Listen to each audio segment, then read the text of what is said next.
तदनंतर भयानक मेघों का एक समूह अब अपने बंधनों से मुक्त होकर तेजी से आकाश में फैल गया। वे विश्व के दिग्गजों के समान विशाल प्रतीत हो रहे थे। यह संवर्तक विशाल में एक दूसरे लोक पर्वत श्रृंखला जैसा दिख रहा था। उन मेघों की कठोर चोटियां एवं गुब्बार सभी दिशाओं में एक साथ ऊंचे ऊंचे फैलने लगी। सभी दिशाएं संवर्तक मेघों से आच्छादित हो गईं। जब मेघों के विभिन्न सभी समूह एकत्रित हो गए तो उन्होंने पूरे पृथ्वी मंडल को घोर अंधकार से ढक दिया। यहाँ तक कि सबसे तीक्ष्ण कुल्हाड़ी भी वृंदावन के ऊपर एकत्रित हुई मेघों के घने जाल को भेद नहीं सकती थी। विनाशकारी मेघों की गड़गड़ाहट से पृथ्वी कांप उठी। ऐसा लग रहा था कि त्रिलोकी का सृजन उस निरंतर बढ़ते हुए मेघों के किनारे से उत्पन्न अंधकार से हुआ है। ब्रह्मांड का आवरण घड़े की तली पर लगी कालिक के समान काला हो गया। पृथ्वी, जल, अग्नि, वायु आदि तत्वों से परे एक 10वां तत्व है जिसे अंध तमस कहा जाता है, जो दसों दिशाओं में सभी चेतन और जड़ को स्तब्ध करता है। इसी प्रकार इंद्र द्वारा भेजे गए संवर्तक मेघों ने ऐसा तमस घोर अंधकार पैदा कर दिया कि संसार में किसी को कुछ भी दिखाई नहीं दिया। मानो ब्रह्मांड की गुंबद नुमा स्तूप सदृश छत से जल बरसने लगा। विशाल बूंदें इतनी तेजी से गिरी कि उन्होंने शीघ्रता से विध्वंसकारी जलधारा का रूप ले लिया। वह उग्रधारी ऐसी प्रतीत हुई मानो कोई उग्र नदी बांध को तोड़ती हुई तेजी से बहने लगी हो। उस मूसलाधार वर्षा की धाराएं इतनी मोटी मोटी थीं मानो किसी विशाल बरगद के वृक्ष की लंबी लटकती हुई शाखाएं हो। विकराल एवं भयानक वायु देवताओं से प्रेरित होकर मेघ बिजली की चमक के साथ चमकने लगे और गर्जना के साथ गड़गड़ाने लगे और ओलों की अनवरत वृष्टि होने लगी। विशाल स्तंभों जितनी मोटी बारिश की इन मूसलाधार धाराओं ने पृथ्वी को पूरी तरह से जलमग्न कर दिया, जिससे ऊंची और निचली भूमि में कोई भी अंतर नहीं रह गया।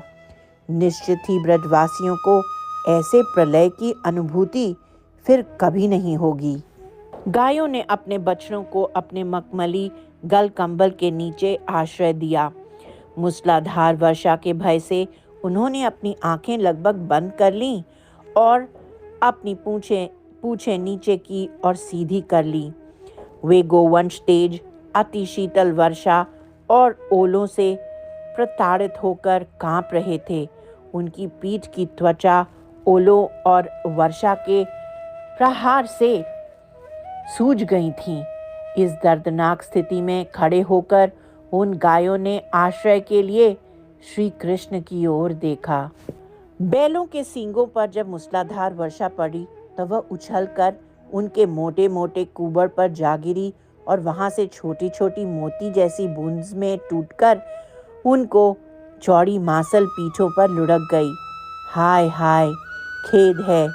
उस भयंकर वर्षा ने बैलों को क्रोधित किया और अत्यंत वेदना पहुंचाई।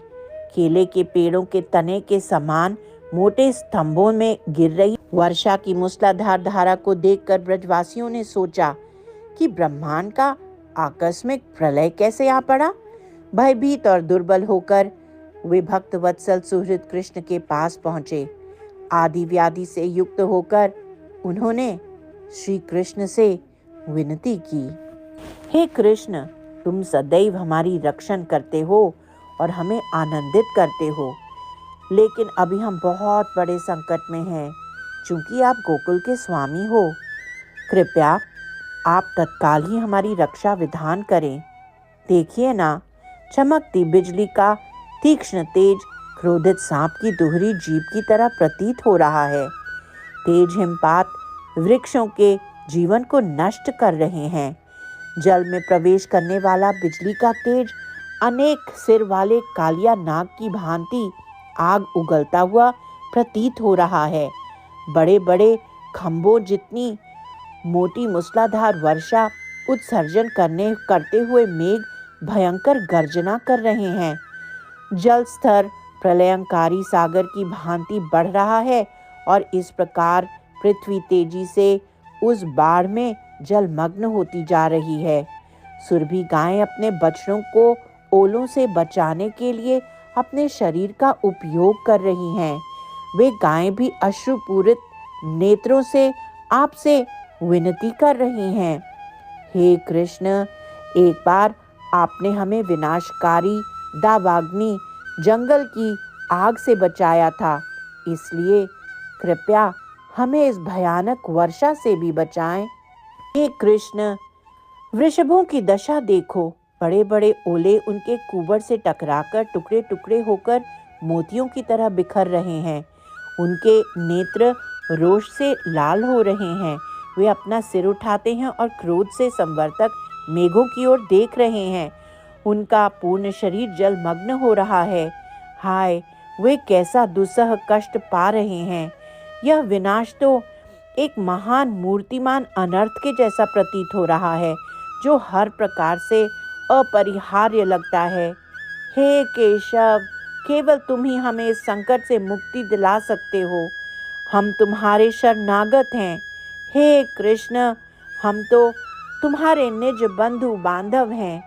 कृपया हमारी रक्षा करें। गिरिराज धरन की जय। गिरी गोवर्धन की जय।